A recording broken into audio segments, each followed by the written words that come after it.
Hello दोस्तों। और अब लीजिए सुनिए कहानी लियो टॉलस्टॉय द्वारा रचित आदमी को क्या अधिक ज़मीन की ज़रूरत पड़ती है। एक बार एक शहर में रहने वाली बड़ी बहन अपनी छोटी बहन से मिलने गांव में आई। बड़ी बहन एक धनी व्यापारी की पत्नी थी, जबकि छोटी बहन एक देहाती मेहनतकश मजदूर की पत्नी। वे दोनों बहनें साथ साथ बैठकर बातें कर रही थी और चाय भी पीती जा रही थी। बड़ी बहन ने गर्व से अपनी शहरी ज़िंदगी के बारे में बताना और उसका बखान करना शुरू किया कि वह किस तरह एक आलीशान हवेली में रहती है, उसके पास कितने घोड़े हैं और वह अपने बच्चों को कितने महंगे कपड़े पहनाती है तथा खाने पीने की कितनी बढ़िया चीज़ें उसके पास है और वह किस ढंग से घूमने या थिएटर जाती है। छोटी बहन को बेइज्जती महसूस हुई। उसने व्यापारी की ज़िंदगी की कमियां बतानी तथा अपने किसान की बड़ाई करनी शुरू कर दी। उसने कहा, मैं तुमसे अपनी ज़िंदगी नहीं बदलूंगी। यह सच है कि हम थोड़ी कठिन ज़िंदगी जीते हैं, पर हमें किसी तरह का डर नहीं। तुम बहुत शानदार तरीके से रहती हो, मगर इसके लिए तुम्हें बहुत कुछ खरीद बिक्री करनी पड़ती है, नहीं तो तुम खुद ही बिक जाओगी। एक पुरानी कहावत है, घाटा फायदे का बड़ा भाई है। ऐसा भी होता है कि आज तुम धनी हो और कल तुम भिखारी हो सकती हो, मगर हमारे किसान का काम अधिक भरोसेमंद है। यह बात अलग है कि किसान का जीवन कठिन है पर लंबा है। हम धनी नहीं हैं, पर हमारे पास काफ़ी धन है। बड़ी बहन ने कहना शुरू किया, बस मुझे भी ऐसा ही लगता है। तुम लोग सुअर और बछड़े की तरह की ज़िंदगी जीते हो। ना तो तुम्हारे पास अच्छे कपड़े हैं और न ही अच्छा समाज। तुम्हारा आदमी किस तरह से काम करता है, तुम लोग इस गोबर के ढेर में कैसे रहते हो। एक दिन तुम इसी तरह मर जाओगी और वही हाल तुम्हारे बच्चों का भी होगा। छोटी बहन ने जवाब दिया, हम बिल्कुल ठीक तरह से रहते हैं और हमारा काम भी अच्छा है। हम किसी की चापलूसी नहीं करते और किसी से डरते भी नहीं हैं। मगर तुम शहर में रहने वाले लोग हमेशा लालच के बीच में रहते हो। आज तो तुम्हारा सब ठीक है, मगर कल कोई गलत आदमी आ सकता है। तुम्हें लालच का डर है। तुम्हारे आदमी को ताश, शराब या औरतों का लालच हो सकता है और ये सभी चीज़ें बर्बाद करने वाली है। क्या ऐसा नहीं है? जब दोनों औरतें झगड़ रही थी, उस समय छोटी बहन का पति पाखों तंदूर के पास खड़ा होकर उनकी बातें सुन रहा था। उसने कहा, यह सच है, बिल्कुल सच। बचपन में हमारा भाई इस ज़मीन को छोड़कर चला गया और मुझसे यही गलती हुई कि मैं इससे जुड़ा रहा। इस समय मेरी यही एक परेशानी है कि मेरी ज़मीन बहुत कम है।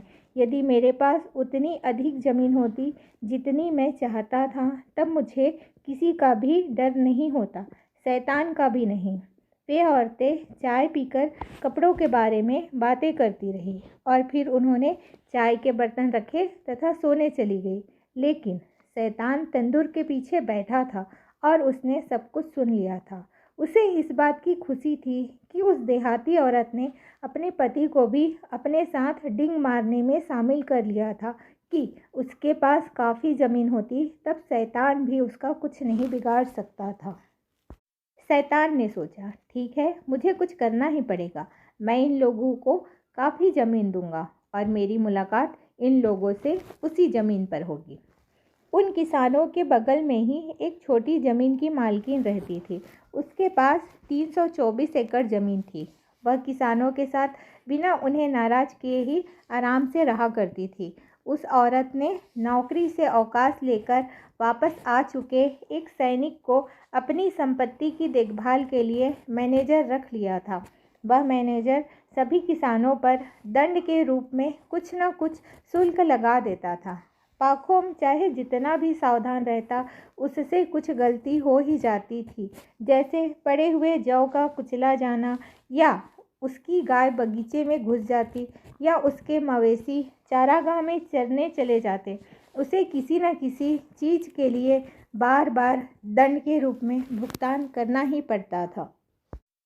पाखों दंड भरता और घर पहुंचकर चिल्लाता तथा मारपीट करता था। गर्मियों में पाखों से उस ज़मीन पर बहुत सी गलतियां हुई, फिर भी वह खुश था। उसके मवेशी उसके ही पास थे, हालांकि उनके लिए चारे का इंतज़ाम करना मुश्किल था।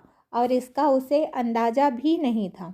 उन्हीं दिनों जाड़े के मौसम में एक अफवाह फैली कि उस बूढ़ी धनी औरत ने अपनी ज़मीन बेचने का इरादा कर लिया था और उसका मैनेजर ही उस ज़मीन को अच्छी कीमत देकर खरीदने वाला था। सभी किसानों ने उस खबर को सुना और गुस्से में गुर्राने लगे। उन लोगों ने सोचा, अब यह ज़मीन उस मैनेजर की हो जाएगी और फिर यह उस बुढ़िया से भी अधिक दंड लगाएगा। हमारे लिए इस ज़मीन के बिना जीवित रहना मुश्किल हो जाएगा। हम सभी इसी पर निर्भर हैं। सारे किसान उस धनी बूढ़ी औरत के पास पहुँचे। उन्होंने उस ज़मीन को मैनेजर को ना बेचने की प्रार्थना की तथा उससे अधिक रकम देकर खुद ही खरीदने का वायदा भी किया। वह औरत मान गई और उन किसानों ने उस ज़मीन को खरीदने के लिए मिलजुल कर रकम का इंतज़ाम भी करने की कोशिश की। एक बार और दो बार उन लोगों ने मिलकर सभा की, पर कोई बात न बन सकी। शैतान ने उनके बीच मतभेद पैदा कर दिया।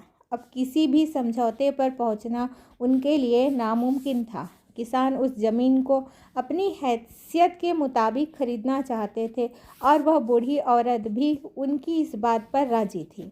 पाखुम को जब पता चला कि उसके एक पड़ोसी ने 54 एकड़ ज़मीन खरीद ली और उस बूढ़ी औरत ने उसे आधी रकम चुकाने के लिए साल भर की मोहलत भी दे दी है, तब पाखुम को बहुत ईर्ष्या हुई और वह सोचने लगा कि वे लोग सारी ज़मीन खरीद लेंगे, मुझे भी उनके पीछे जाना चाहिए।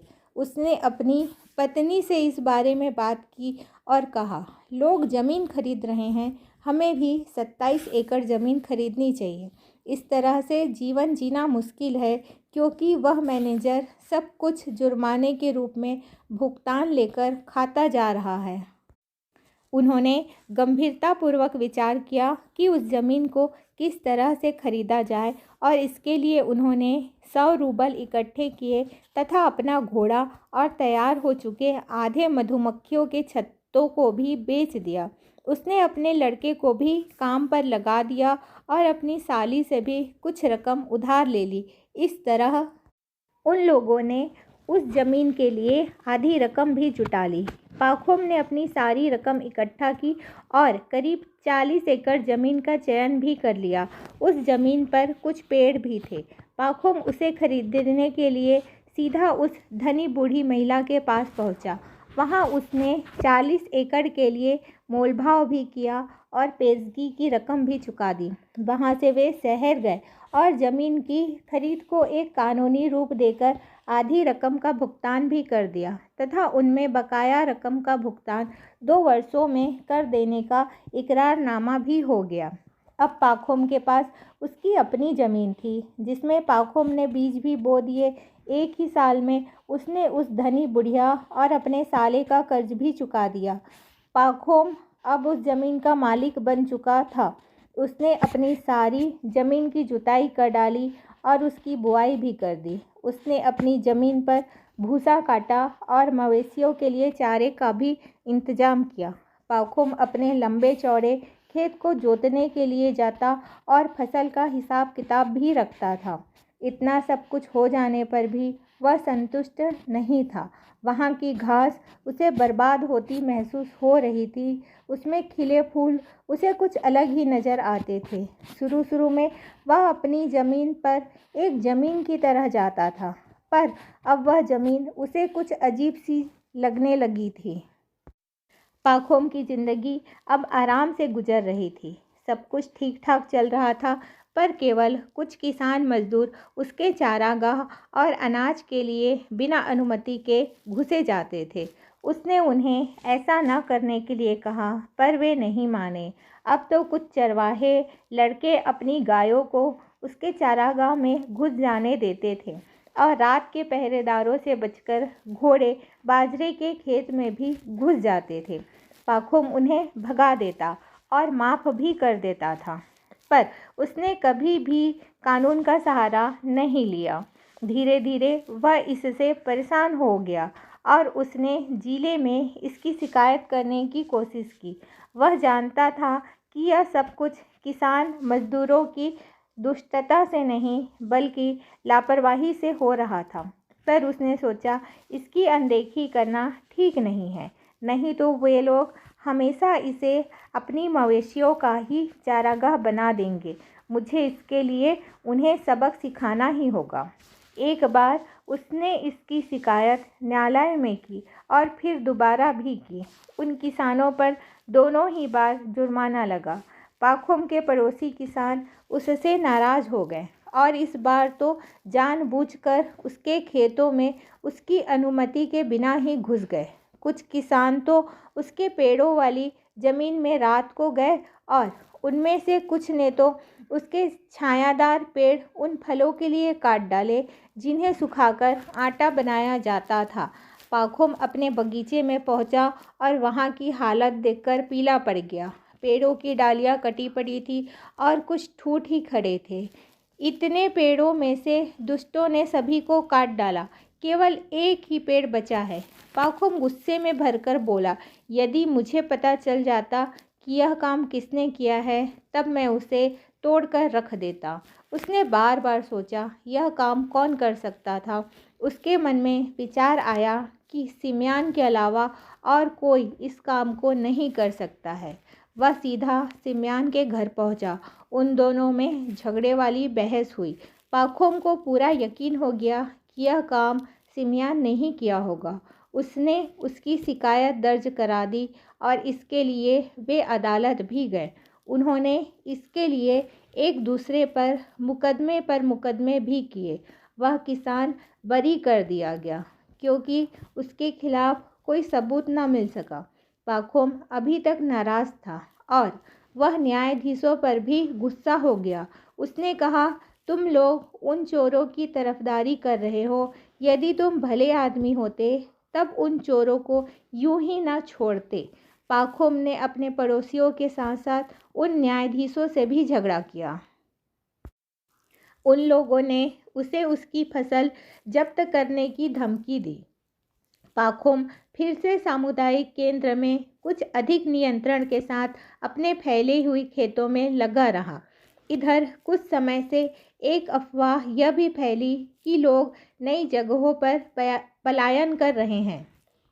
पाखुम ने सोचा कि अपनी ज़मीन छोड़कर जाने से कुछ फ़ायदा नहीं है और जब मेरे पड़ोसी किसान अपनी ज़मीन छोड़कर जाने लगेंगे तब मैं उनकी ज़मीन खरीद लूँगा और थोड़ा फैलकर जीऊँगा, क्योंकि अभी मैं कुछ सिमट गया हूँ। पाखुम एक दिन अपने घर में बैठा हुआ था, तभी कहीं से भटकता हुआ एक किसान उसके पास आया। पाखुम ने उसे ठहरने की जगह और खाने के लिए भी कुछ दिया। बातचीत के दौरान पाखुम ने उस किसान से पूछा, आप कहाँ से आ रहे हैं? किसान ने जवाब दिया कि वह वोल्गा की तरफ से आ रहा है और वहीं वह काम कर रहा था। उस किसान ने बताया कि वहाँ लोग किस तरह से रह रहे हैं। उसने कहा कि वहाँ लोगों ने एक समूह बना रखा है और हर किसी को 27 एकड़ ज़मीन भी दे रखी है। वह ज़मीन भी बहुत उपजाऊ है और फसल इतनी बेहतर है कि घोड़ों ने भी वैसी घास कभी नहीं देखी होगी। उसने बताया कि एक किसान तो बिल्कुल ही गरीब था और वहाँ खाली हाथ ही पहुँचा था। अब वह 6 घोड़ों और 2 गायों का मालिक है। पाखुम के दिल में उस किसान की बात समा गई और वह सोचने लगा, जब इन हालात से बेहतर ढंग से जीने की उम्मीद है तब इस परिस्थिति में क्यों रहा जाए। मैं यहाँ अपना मकान व ज़मीन बेच दूंगा और एक नई जगह नई शुरुआत करूँगा। यहाँ इन संकरे व छोटे कमरों में रहना तो एक तरह से पाप है, मगर पहले मैं खुद वहाँ जाकर देखूँगा।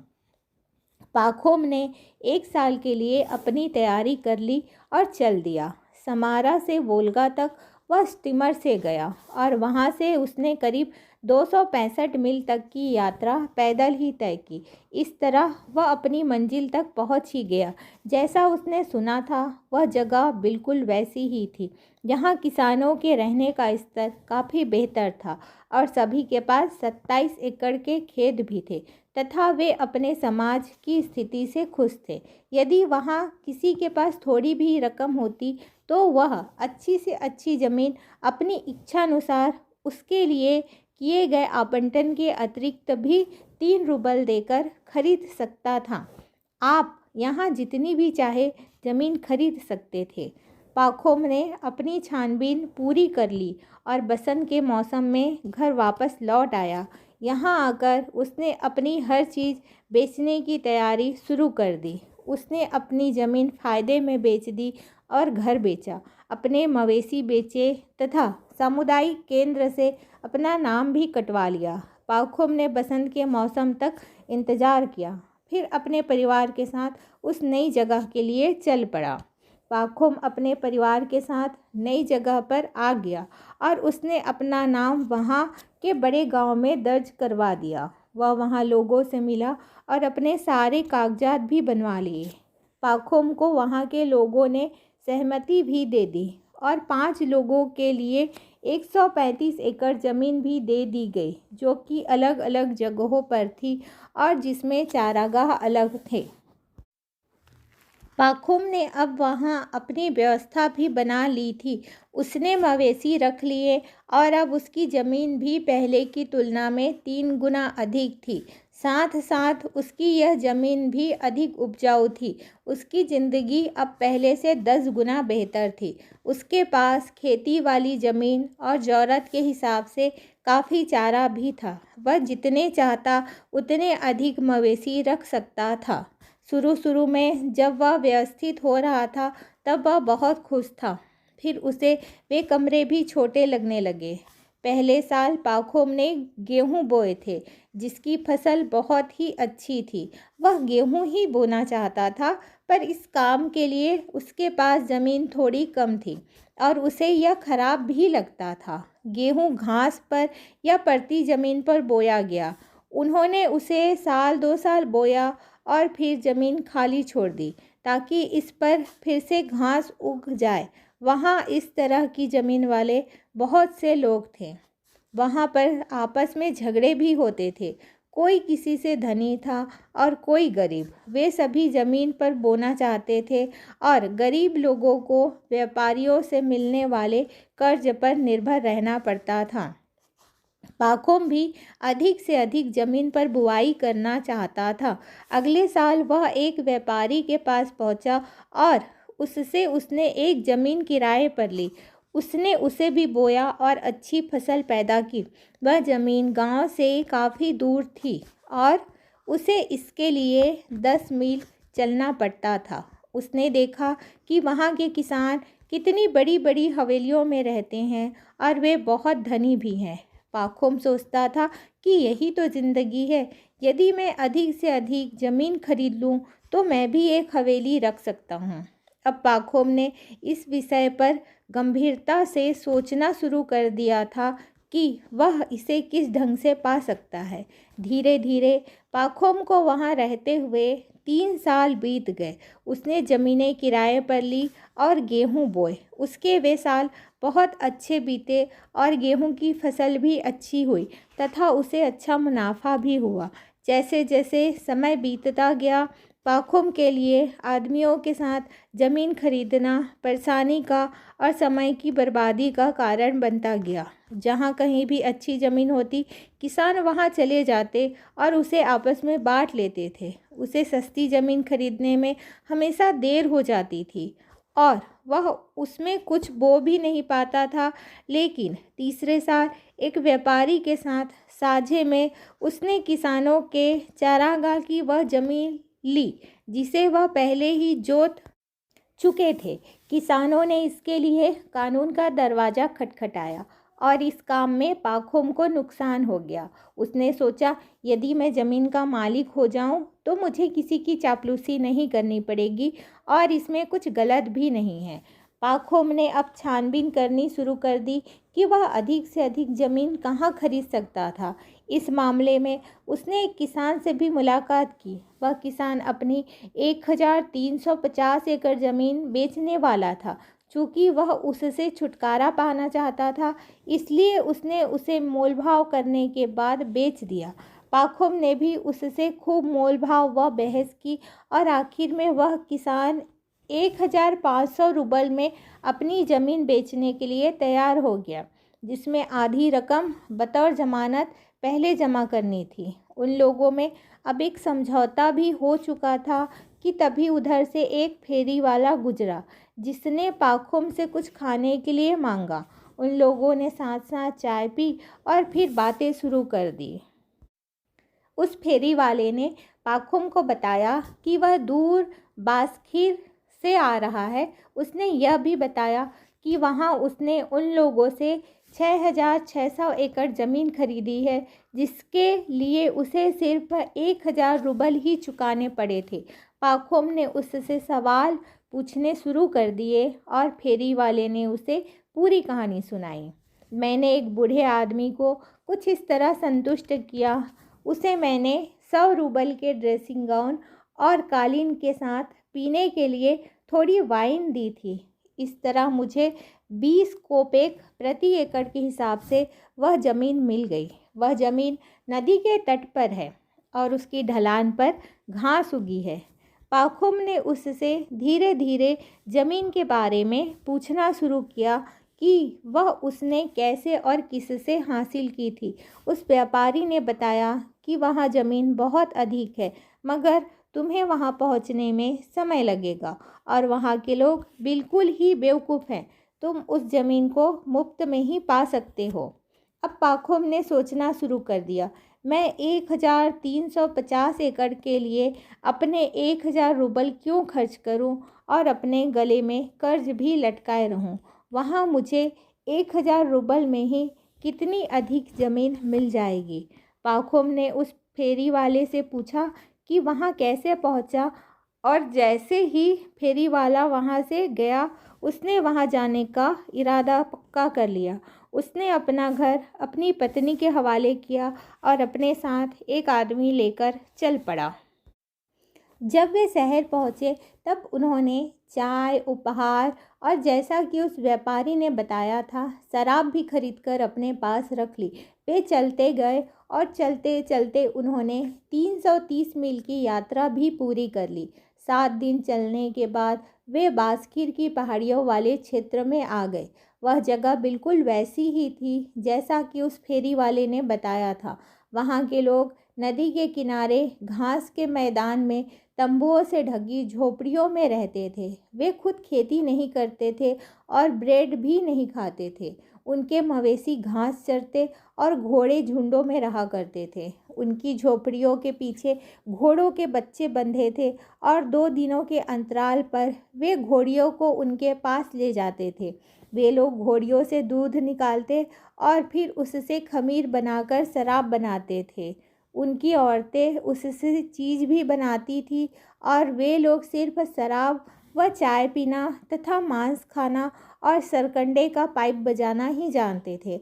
वहाँ के सभी लोग सभ्य, खुश मिजाज और गर्मी भर उत्सव मनाते थे। उन लोगों का रंग गहरा था। वे रूसी भाषा नहीं बोलते थे, पर वे लोग बहुत ही मिलनसार थे। जैसे ही वहाँ के लोगों ने पाखुम को देखा, वे सभी अपनी अपनी झोपड़ियों से निकलकर अपने मेहमान को घेरकर खड़े हो गए। एक दुभाषिया ने उससे उसका परिचय पूछा। पाखुम ने उसे बताया कि वह वहाँ ज़मीन देखने के लिए आया था। बास्खीरी लोग बहुत खुश हुए। वे उसे एक सुंदर सी झोपड़ी में ले गए, कंबल बिछाया और उसे बैठने के लिए एक गद्दा भी दिया। उन सभी ने उसके चारों तरफ बैठकर उसे चाय व शराब परोसी तथा उसके स्वागत में एक भेड़ काटी और उसका मांस भी खिलाया।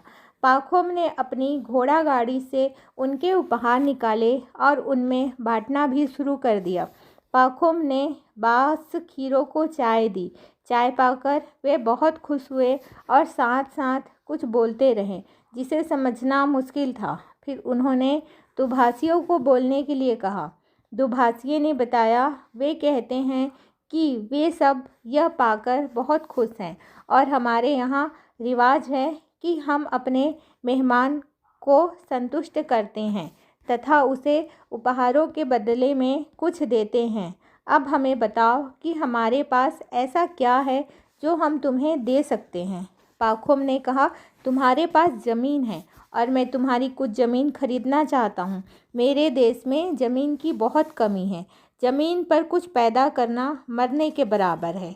तुम लोगों के पास बहुत अधिक और अच्छी ज़मीन है। मैंने इतनी अच्छी ज़मीन पहले कभी नहीं देखी।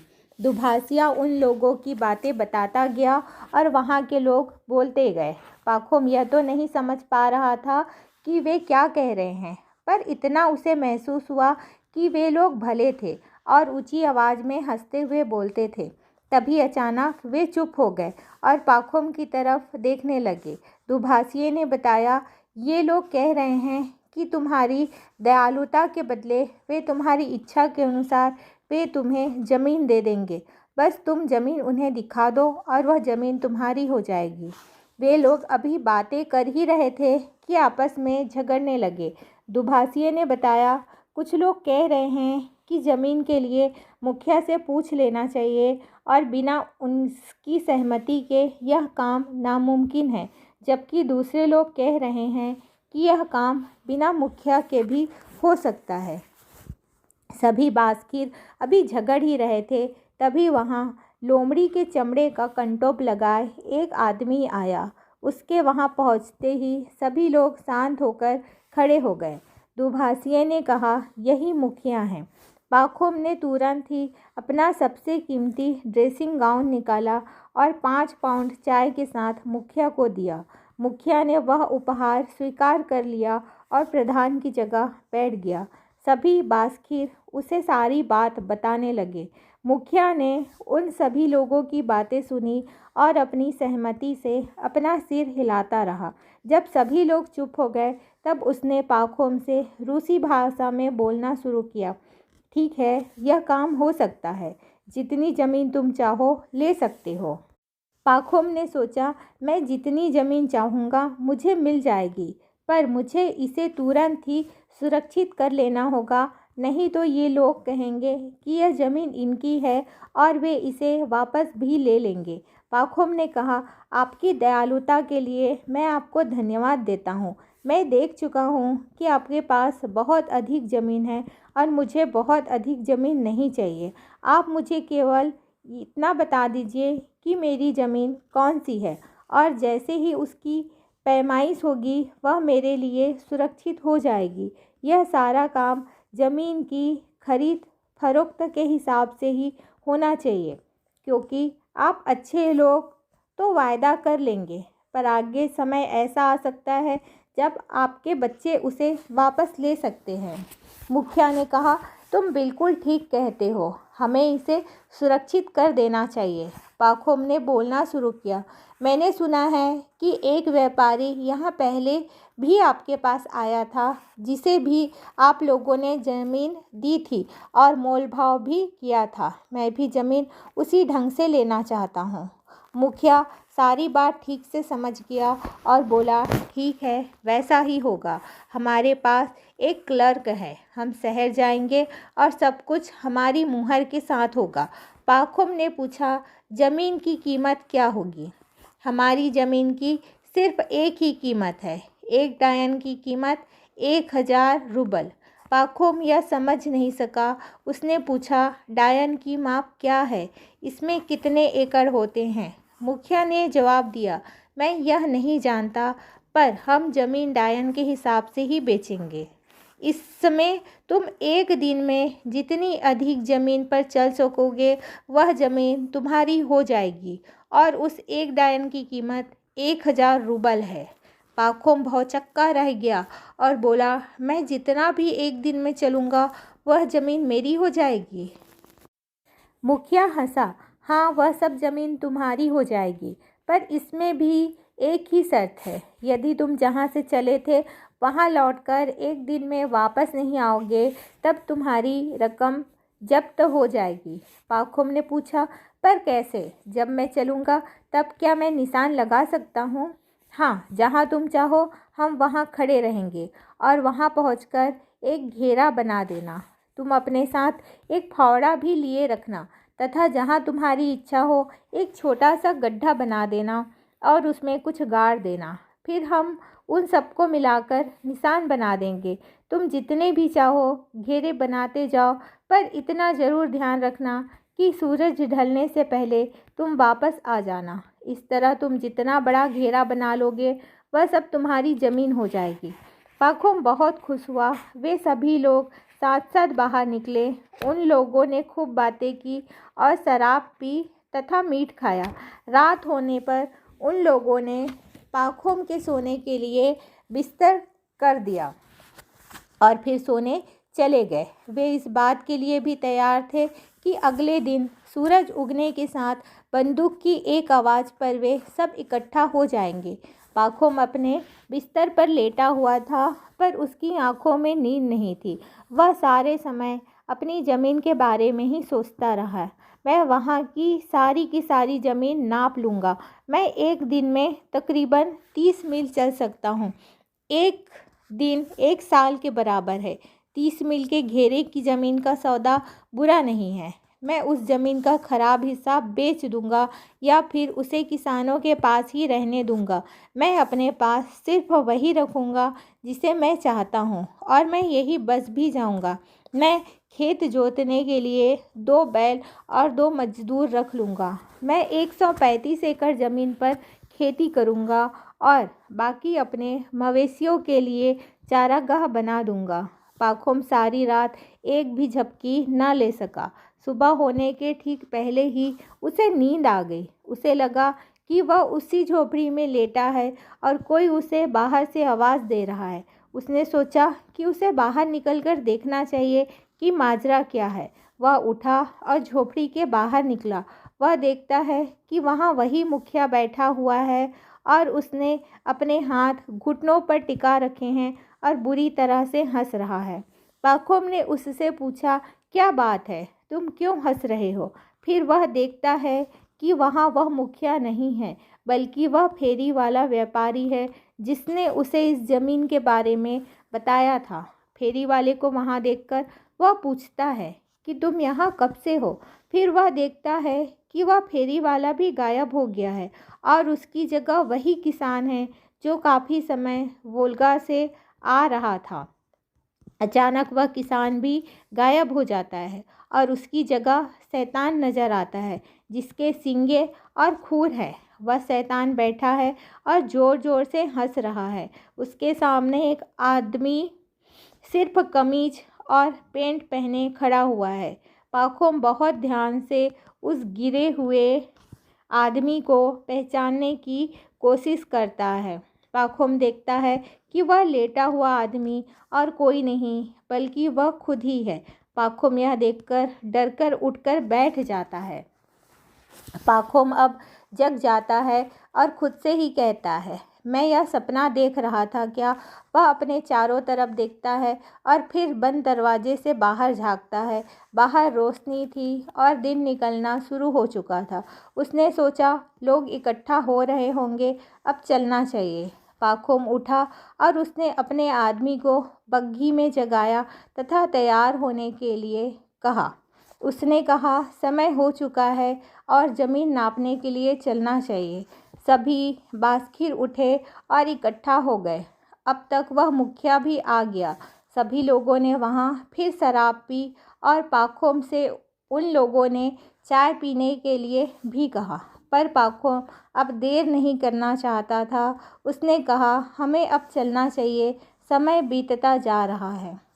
सारे बास्खिर पूरी तरह से तैयार थे। उनमें से कुछ घोड़े पर सवार थे और कुछ लोग घोड़े से खींचे जाने वाली गाड़ियों में भी थे।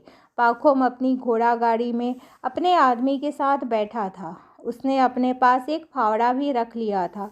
वे लोग अब एक खुले मैदान में पहुँचे। तब तक सुबह होनी शुरू हो गई थी।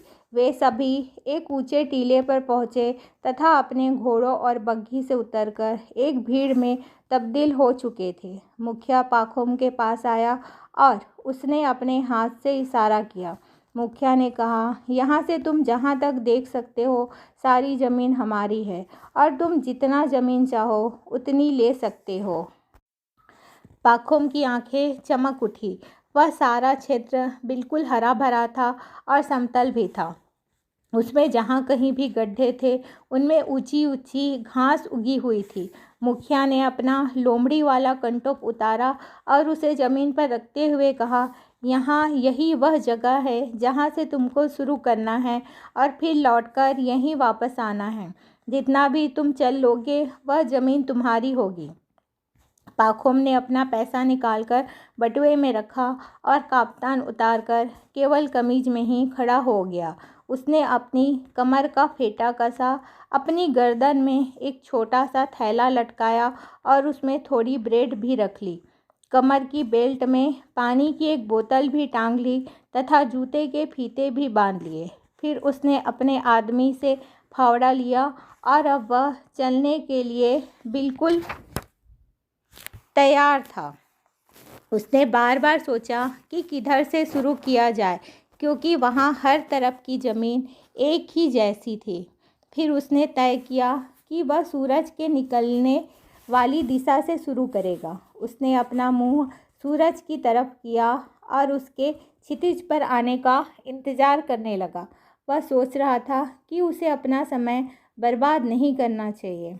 यह समय ठंडा है और इस समय चलने में भी आसानी होगी। जैसे ही सूरज क्षितिज पर चमका, उसने अपना फावड़ा कंधों पर रखा और मैदान में चलना शुरू कर दिया।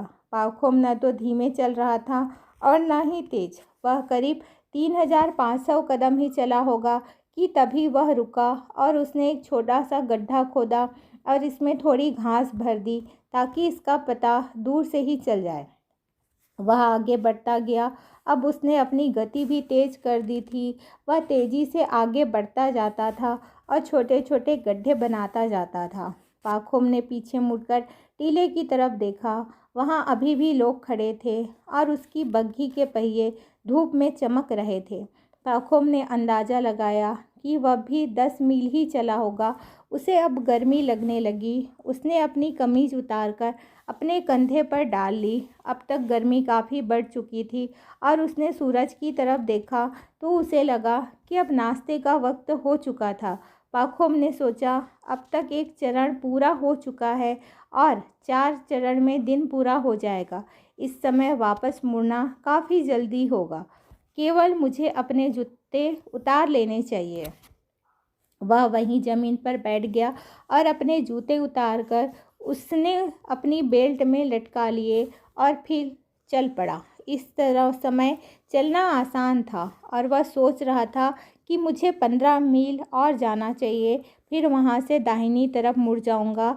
यह ज़मीन बहुत अच्छी है, इसे छोड़ना बहुत गलत होगा।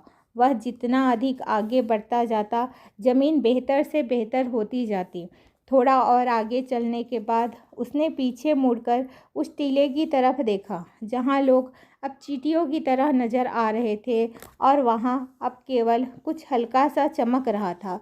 पाखुम ने सोचा, इस दिशा में मैं अब काफ़ी आगे आ चुका हूँ, मुझे अब वापस मुड़ना चाहिए तथा काफ़ी पसीना भी बह चुका है, इसलिए थोड़ा पानी भी पी लेना चाहिए। यह सोचकर वह रुक गया और वहीं एक गड्ढा खोदा, उसमें घास भर दी, फिर अपना थर्मस निकालकर पानी पिया।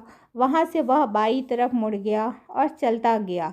आगे घास काफ़ी नीचे थे और इस समय गर्मी भी बढ़ चुकी थी। पाखुम को अब काफ़ी थकान महसूस हो रही थी। उसने सूरज की तरफ देखा, तब उसे लगा कि अब खाने का समय हो चुका है। उसने सोचा कि उसे थोड़ा आराम कर लेना चाहिए। पाखुम वहीं ज़मीन पर बैठ गया।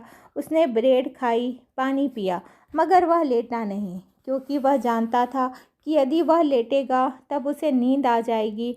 वह थोड़ी देर के लिए बैठा, फिर चल पड़ा। वह अब कुछ आसानी से चल रहा था।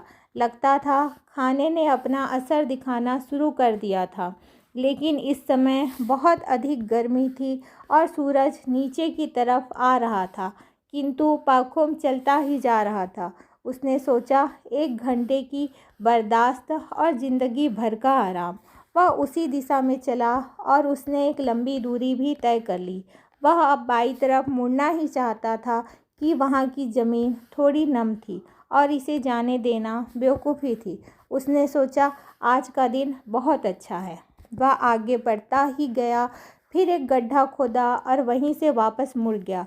पाखुम ने मुड़कर उस टीले की तरफ देखा। गर्मी की वजह से उसे कुछ धुंधला सा नज़र आ रहा था और उस धुंधलेपन में वह टीले पर बहुत ही मुश्किल से देख पा रहा था। पाखुम ने सोचा, लगता है मैंने काफ़ी दूरी तय कर ली है, अब मुझे इसे कुछ कम करना चाहिए। पाखुम ने अब तीसरी ओर चलना शुरू कर दिया और अपनी चाल भी उसने तेज़ कर दी थी। उसने सूरज की तरफ देखा, जो कि पहले ही पश्चिम में काफ़ी नीचे जा चुका था और वह केवल उस दिशा में 7 मील ही चला था। अभी तो उसे अपनी शुरुआत वाली जगह पर आने के लिए कम से कम 45 मील चलना बाकी था। वह सोचने लगा, नहीं, यह जगह काफ़ी ऊपर नीचे है और मुझे सीध में जल्दी जल्दी जाना चाहिए। इसमें बहुत समय नहीं लगेगा, हालांकि मैं काफ़ी ज़मीन ले चुका हूँ। पाखुम ने जल्दी जल्दी एक छोटा सा गड्ढा खोदा और वापस टीले की तरफ जल्दी से भागा। पाखुम टीले की तरफ सीधा चला, पर यह काम अब उसके लिए काफ़ी मुश्किल था। वह पसीने में बुरी तरह से नहा चुका था। उसके नंगे पांव कट फट गए थे और चलने में तकलीफ़ दे रहे थे। वह आराम करना चाहता था, पर यह उसके लिए नामुमकिन था, क्योंकि वह सूरज डूबने से पहले रुक नहीं सकता था। सूरज देरी नहीं करता, बल्कि धीरे धीरे डूबता जाता है। पाखुम ने खुद से कहा, कहीं मैंने गलती तो नहीं कर दी, कहीं मैंने बहुत अधिक ज़मीन तो नहीं ले ली, मैं कुछ तेज़ क्यों नहीं चलता हूँ। उसने टीले की तरफ देखा। टीला सूरज की रोशनी में चमक रहा था, मगर वहाँ तक की दूरी बहुत अधिक थी। सूरज अब क्षितिज से दूर नहीं था। पाखुम अब बहुत तेज़ी से भाग रहा था। वह अपनी गति बढ़ाता जा रहा था, मगर दूरी कम होती नज़र ही नहीं आ रही थी। उसने अपनी कमीज़ उतार कर फेंक दी, अपना जूता, बटुआ व थर्मस सब कुछ उतार कर फेंक दिया। वह सिर्फ फावड़े का सहारा लेकर भागता चला जा रहा था। वह सोच रहा था, ओह, मैं कितना लालची था, मैंने अपना सब कुछ बर्बाद कर दिया। मैं सूरज ढलने तक वहाँ नहीं पहुँच सकूँगा। पाखुम की सांस उखड़ चुकी थी और यह सब उसकी आकांक्षा की वजह से ही हुआ था। वह तेज़ी से दौड़ रहा था। उसकी पैंट पसीने से चिपक गई थी तथा उसका मुंह सूख रहा था। उसकी छाती लोहार की धौकनी की तरह चल रही थी। उसके पाँवों ने करीब करीब जवाब दे दिया था। पाखुम के लिए अब यह सब बहुत तकलीफ़देह था। उसने सोचा, कहीं वह इस तनाव से मर तो नहीं जाएगा। वह गिरकर मरने से डर रहा था, पर वह रुका नहीं, दौड़ता ही रहा। मैं रुकूंगा नहीं, दौड़ता ही रहूँगा, नहीं तो वे लोग मुझे बेवकूफ़ कहेंगे। वह दौड़ता गया। अब वह पास आता जा रहा था। उसे उन बासखीरों के चिल्लाने और चीखने की आवाज़ सुनाई पड़ रही थी। उन चीखों में उसकी छाती का दर्द पहले की तुलना में और अधिक बढ़ चुका था। पाखुम अब अपनी पूरी ताकत के साथ दौड़ रहा था और सूरज क्षितिज पर अभी भी नज़र आ रहा था। फिर वह झाड़ियों के पीछे चला गया। इस समय सूरज खून की तरह लाल था और अब डूब भी रहा था। सूरज अब डूबने ही वाला था और पाखुम अपनी मंजिल से बहुत दूर भी नहीं था। पाखुम अभी भी देख रहा था कि टीले पर लोग उसका उत्साह बढ़ा रहे थे और उससे दौड़ने के लिए भी कह रहे थे। उसने देखा कि वह मुखिया ज़मीन पर बैठा है और उसके दोनों हाथ उसके पेट पर टिके हैं। पाखुम को उसका सपना याद आ रहा था। उसने सोचा, शायद ईश्वर की इच्छा नहीं थी कि मैं इस ज़मीन पर अधिक समय तक जीवित रह सकूं। आह, मैंने खुद को बर्बाद कर डाला, मैं इस ज़मीन को नहीं पा सकूंगा। पाखुम ने सूरज की तरफ देखा, पर सूरज धरती से नीचे जा चुका था और अब उसका अंतिम हिस्सा भी क्षितिज में गायब हो चुका था। पाखुम ने अपनी अंतिम ताकत लगा दी और अपने शरीर को आगे की तरफ ढकेला, पर उसके पैरों ने उसे गिरने से बचा लिया। जैसे ही पाखुम उस टीले पर पहुंचा, तब तक अंधेरा हो चुका था। उसने देखा कि सूरज डूब चुका था। पाखुम घुर्राया और सोचने लगा, मेरी सारी मेहनत बेकार चली गई। बस वह रुकने ही वाला था कि तभी उसने उन बासखीरों के चिल्लाने की आवाज़ सुनी। उसे याद आया कि वह उन लोगों के नीचे ही था, इसलिए उसे सूरज डूबता हुआ मालूम पड़ रहा था। पर अभी सूरज ऊपर टीले पर नहीं डूबा होगा। पाखुम ने जोर की सांस भरी और टीले पर दौड़ पड़ा। टीले पर अभी भी रोशनी थी। पाखुम भागा। उसने अपना बटुआ देखा। उसके बटुए के सामने वह मुखिया बैठा था और उसने उसके दोनों सिरे पकड़ रखे थे। पाखुम को अपना वह सपना याद आया। उसके पैरों ने जवाब दे दिया। वह गिर पड़ा। उसके हाथ उस बटुए की तरफ थे। मुखिया खुशी से चीखा, बहादुर आदमी, तुम्हारे पास एक अच्छी ज़मीन का टुकड़ा है। पाखुम का नौकर उसकी सहायता करने के लिए उसकी तरफ भागा, मगर पाखुम के मुंह से खून की धारा बह रही थी और उसके प्राण पखेरु उड़ चुके थे। उसे मरा देखकर बासखीरों ने अपनी जीभें बाहर निकालकर अफसोस प्रकट किया।